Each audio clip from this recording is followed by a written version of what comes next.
두피가 가렵거나 여드름같이 염증이 올라오시는 분들, 그리고 원인 모를 탈모로 고통받으시는 분들, 지루성 피부염일 가능성이 있습니다. 오늘 이 영상 꼭 필청하시기 바랍니다. 안녕하세요. 탈모에 관한 지식을 공유하는 탈모 인사이드 닥터 클라우드입니다. 유전적인 탈모만 알고 계신 분들이 많습니다. 탈모의 한 원인이기도 한 우리 피부염, 지루성 피부염에 관해서 오늘 알아보도록 하겠습니다. 지루성 피부염은 두피의 염증성 질환입니다. 만성 염증성 피부 질환으로 알고 계시면 되는데요. 특징적으로 나타나는 증상으로는 비듬 혹은 각질이 일어나는 것과 두피 염증 그리고 가려움을 겪을 수 있습니다. 그러면 어떤 부위에서 지루성 피부염 증상이 나타나는지 알아보자면 원인을 먼저 알아야 됩니다.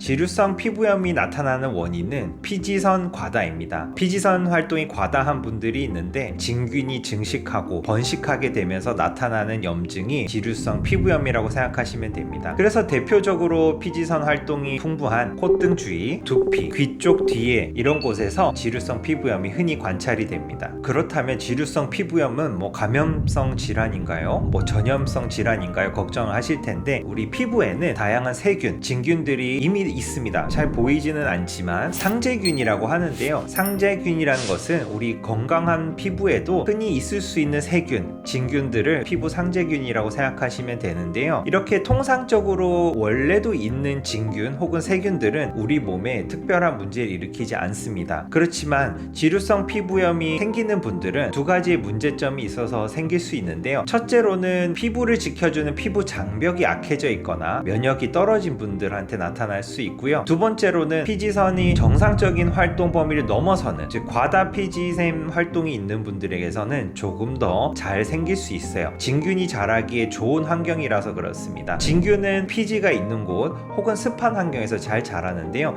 여러분 곰팡이균 아시죠? 진균은 곰팡이균을 의미하기 때문에 다른 종류의 곰팡이균들이 있을 뿐이지 그 맥락은 비슷한데요. 우리 습한 공간, 화장실에 물기 많고 습한 곳에 곰팡이 잘 끼죠? 비슷한 원리입니다. 두피나 피부에서 감염, 염증을 일으키는 진균들은 이렇게 습하거나 피지가 많은 곳에서 잘 증식하고 자랄 수 있기 때문에 이런 피부염이 발생합니다. 조금 더 중요한 사실은 지루성 피부염이 두피에 나타나게 되면 탈모를 유발하는 요인이 될 수 있는데요. 두피는 우리 식물로 비유하자면 식물이 자라는 토양입니다. 두피가 염증이 많고 건강하지 못하다면 우리 모발, 모낭이라는 뿌리, 모낭이라는 이 식물이 자라기에 안 좋은 환경이 되면서 탈모를 유발할 수 있습니다. 그렇기 때문에 지루성 두피염은 탈모를 일으키는 하나의 요인이기도 하고 일상생활 하시는데도 상당한 불편감을 주기 때문에 정확한 진단과 치료가 이루어져야 되는 질환입니다.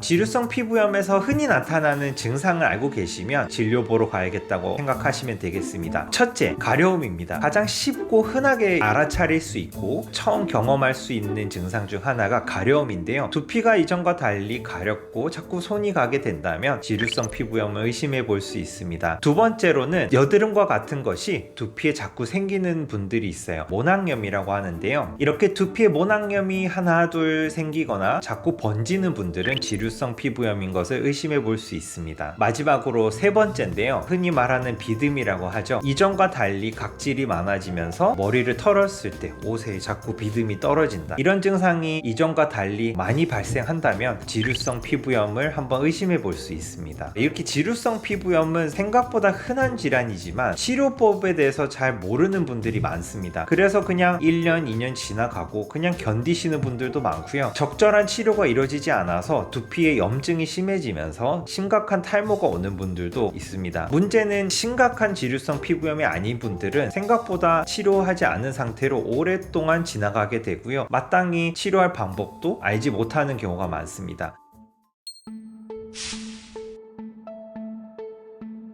우선 제일 많이 하시는 질문은 어떤 샴푸를 써야 되는가에 대한 질문이에요. 지루성, 단어 뜻만 들어봐도 뭔가 지성 피부여서 오는 것 같다고 느끼기 때문에 그럼 지성용 샴푸를 써야 됩니까? 이런 질문을 많이 하세요. 지루성 피부염이라고 해서 지성 피부용 샴푸를 써야 되는 것은 아닙니다. 왜냐하면 지루성 피부염이 오신 분들은 두피 상태가 염증이 있다 없다를 반복하면서 두피의 피부 장벽이 약해져 있고 자극이 아주 민감한 분들이 많습니다. 이런 경우에 세정력이 높은 지성 피부용 샴푸를 쓰게 되면 샴푸를 함으로써 오히려 두피가 더 자극이 되고 통증을 유발하는 경우도 있습니다. 따라서 제가 추천드리는 것은 지루성 피부염이 의심되는 분들은 지성용 세정력이 강한 샴푸를 쓰기보다는 우선 화학 첨가제가 적은 두피에 자극이 되지 않는 샴푸를 쓰시라고 말씀을 드리고요. 이런 샴푸 성분에는 피부에 알레르기 반응을 유발할 수 있는 화학 성분이 특별히 있어요. 그래서 이런 성분들이 들어가 있지 않은 샴푸를 쓰시는 것이 조금 더 안전하다고 생각하시면 되겠습니다. 샴푸를 하고 나서 개운한 느낌을 좋아하시는 분들이 많은데요. 주로 이런 지성 두피용 샴푸들은 화한 느낌이 나요. 세정을 강화시키고 쿨링 효과를 넣기 위해서 다양한 첨가제들이 들어가게 되는데요. 지루성 피부염이 있어서 피부가 약해지신 분들은 자극을 주는 샴푸 자체가 오히려 지루성 피부염을 악화시킬 수 있습니다. 첨가제가 좀 적은 샴푸를 쓰시고 샴푸의 횟수를 한 번 더 늘리시는 것을 추천을 드립니다. 제가 지금까지 말씀드린 샴푸는 저희가 매일 쓰는 샴푸에 관한 선택하는 방법을 알려드렸고요. 지루성 피부염을 치료하는 데 핵심은 항진균입니다. 우리 진균을 억제해줘야 지루성 피부염이 좋아집니다. 황화셀레늄이 포함되어 있는 특정 샴푸도 항진균 효과가 있기 때문에 이렇게 지루성 피부염이 있는 분들이 사용하면 좋은 샴푸인데요. 안타깝게도 아직 국내에서는 추천할 만한 샴푸가 없는 것이 저의 가장 큰 어려움입니다. 국내 식약처에서는 이 황화셀레늄이 들어가 있는 샴푸는 공식적으로 판매를 금지하고 있기 때문에 한국에서는 구매하기가 어려우십니다. 아직 국내에는 정식적으로 판매를 하고 있지 않아서 선뜻 어떤 샴푸를 쓰시라고 추천하지 못하는 상황인데요. 지금 시중에서 저희가 약국에서 처방 없이 구매할 수 있는 샴푸로 니조랄 샴푸라고 있는데요. 이 샴푸를 매일 쓰는 것은 아닙니다. 일주일에 2번 사용하도록 권고되어 있는데요. 이 샴푸가 좀 안 맞고 자극이 되시는 분들은 일주일에 한 번만 사용하셔도 됩니다. 일주일에 한 번 써보시고 괜찮다 싶으면 일주일에 2번으로 빈도를 높여서 사용하셔도 됩니다. 매일매일 쓰는 샴푸는 자극이 약한, 세정력은 떨어지더라도 좀 자극이 덜한 샴푸를 쓰시고요. 추가적으로 일주일에 한 번 혹은 2번 정도는 니조랄 샴푸를 씀으로써 항진균 효과를 두피에 주도록 해서 치료하시는 방법을 추천을 드립니다.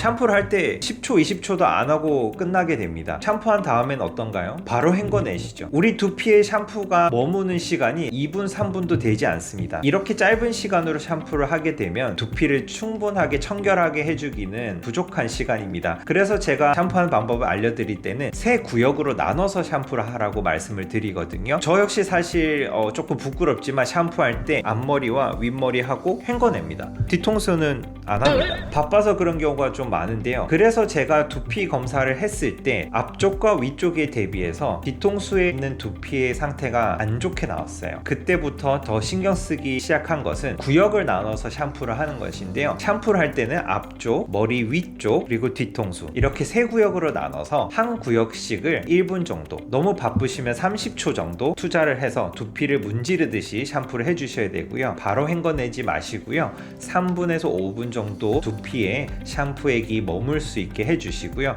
그 이후에 깨끗하게 씻어주는 것을 추천드립니다. 그리고 지루성 피부염이 잘 생기는 분들이 특징이 하나 있어요. 헬멧을 쓰시는 분들, 안전모를 쓰시는 분들이 유독 지루성 피부염의 빈도가 높습니다. 이 안전모를 쓰는 것 자체가 탈모를 유발하는 것은 아닙니다. 평소에 땀이 많지 않은 분들도 안전모 쓰고 일을 하시다 보면 머리에서 땀도 나고 열도 날 거예요. 이렇게 안전모를 씀으로 인해서 두피에 땀이 차고 습한 환경이 되는 게 문제입니다. 이렇게 두피가 습한 환경이 되면 초기에 말씀드렸다시피 진균이 번식하고 활동하기에 더 좋은 환경이 돼요. 그렇기 때문에 안전모를 쓰시거나 혹은 모자나 안전모를 안 쓰시는데 머리에 땀이 많이 나는 생활 습관을 갖고 계신 분들은 두피를 말려주고 건조해주는 습관을 가지셔야 됩니다. 그래서 현실적으로 말씀드리는 부분은 안전모를 쓰고 일하신 분들은 휴게 시간에는 꼭 안전모를 벗어서 머리에 바람이 통할 수 있게 해주시길 추천을 드립니다. 드리고 있고요. 샤워를 하루에 한 번만 하시는 분들은 이렇게 안전모를 쓰거나 운동을 하거나 두피에 땀이 많이 나는 상황이 처한 이후에는 두피를 깨끗하게 샴푸해 주는 것이 좋을 것 같습니다.